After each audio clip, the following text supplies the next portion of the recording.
Mengapa kerajaan British dulu dia tak tutup je? Ni ada orang tanya saya tadi kan, kenapa tak tutup je dulu? Inilah yang menyebabkan keadaan COVID kita sekarang ni semakin teruk. Dia kata itulah menyebabkan keadaan COVID kita semakin teruk. Pertama sekali saya nak nyatakan bahawa kluster virus tu boleh berada di dalam badan paling lama 14 hari, 2 minggu. Okey. So kalau kita kira sekarang 19 Mac, 2 minggu tu adalah 3, 4, 5, 6, 7 3, 4, 5, 6, 7, lebih kurang dalam 8 Mac yang lalu. So maksudnya apa-apa cerita sebelum 8 Mac tu dia tak ada berkaitan dah.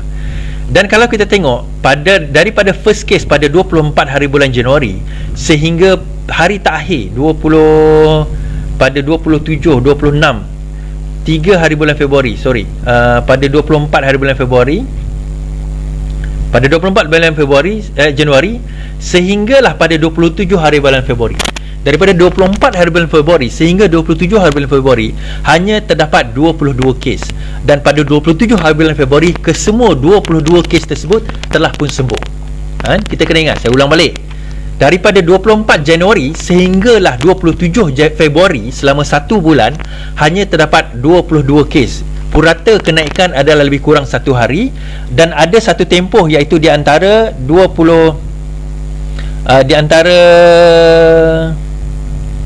ada satu tempoh di mana tidak ada kes baru dicatatkan. Tempoh itu adalah pada 16 Februari sehingga 26 Februari, selama 10 hari semasa Pakatan Harapan memegang kuasa, tidak ada kes baru. Daripada 16 Februari sehingga 26 Februari tidak ada kes baru, dan sepanjang tempoh tersebut hanya ada 22 kes, dan pada 27 hari bulan kesemua 22 kes tersebut pulih. So masa bila dia mula jadi teruk balik? Dia mula teruk balik, second wave dia bermula pada 27 Februari. Pada masa itu 1 kes. 28 Februari 2 kes. 1 Mac 4 kes. 3 Mac 7 kes. 4 Mac 14 kes. 5 Mac 5 kes. 6 Mac 28 kes. 7 Mac 10 kes. Ini semua kes-kes baru 8 Mac 6 kes. 9 Mac 18 kes. Kenapa saya sebut 9 Mac? Kerana daripada 24 sampai 27 pada masa itu pertambahan 95 kes baru dalam keadaan kabinet kita tidak ada. Kerajaan telah dijatuhkan.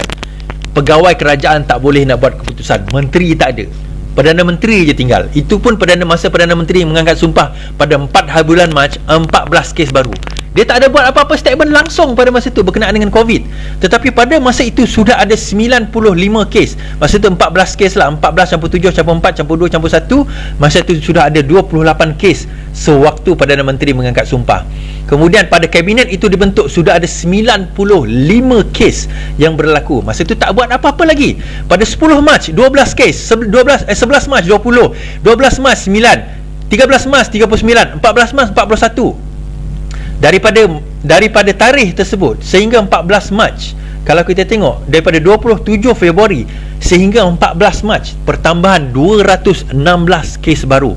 Kemudian spike berlaku pada 15 Mac, 16 Mac, 17 Mac dan 18 Mac serta 19 Mac, dan hari ini terdapat satu kematian yang baru menjadikan kematian 3 kematian. So daripada tarikh 15, 16, 17, 18, 19, tarikh itu saja dan hari ini sebanyak 120 kes kalau tak silap saya.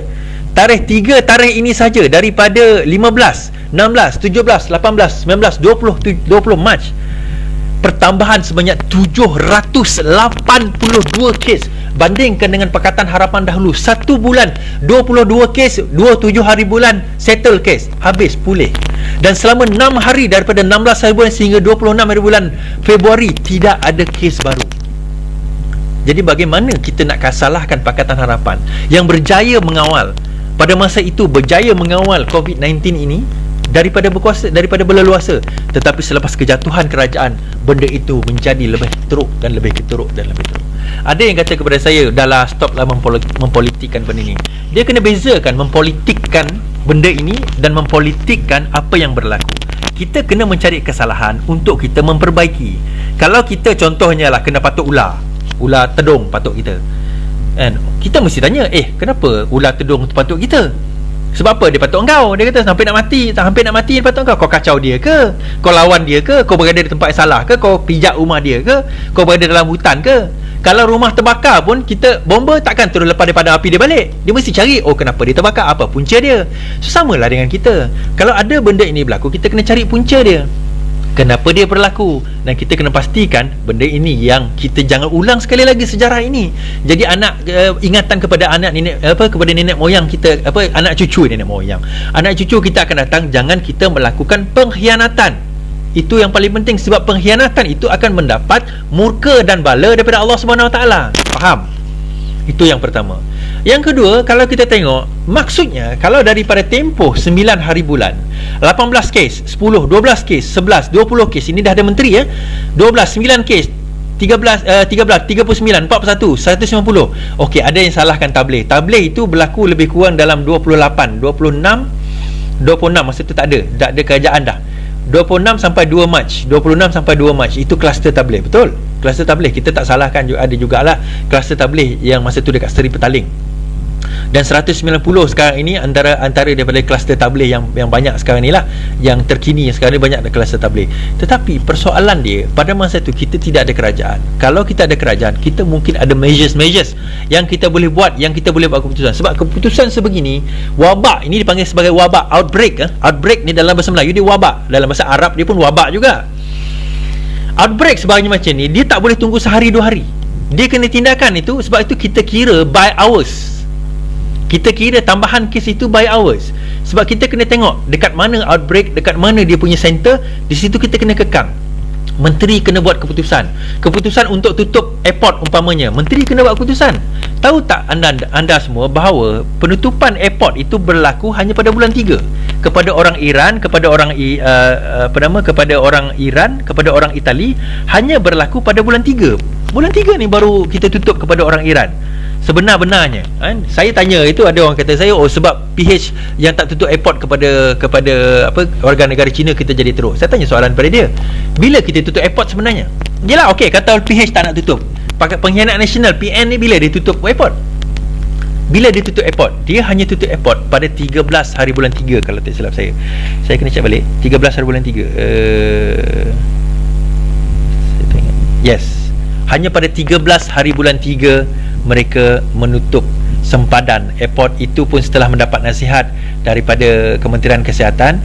Saya baca, Kementerian Kesihatan Malaysia, Kabinet memutuskan pada 13 hari bulan 3 sekatan perjalanan sepenuhnya kepada rakyat Iran, Itali dan Republik Korea serta warga negara asing yang datang dari negara-negara berkenaan daripada memasuki Malaysia atau transit di mana-mana pintu masuk PMA berkuat kuasa 13 Mac.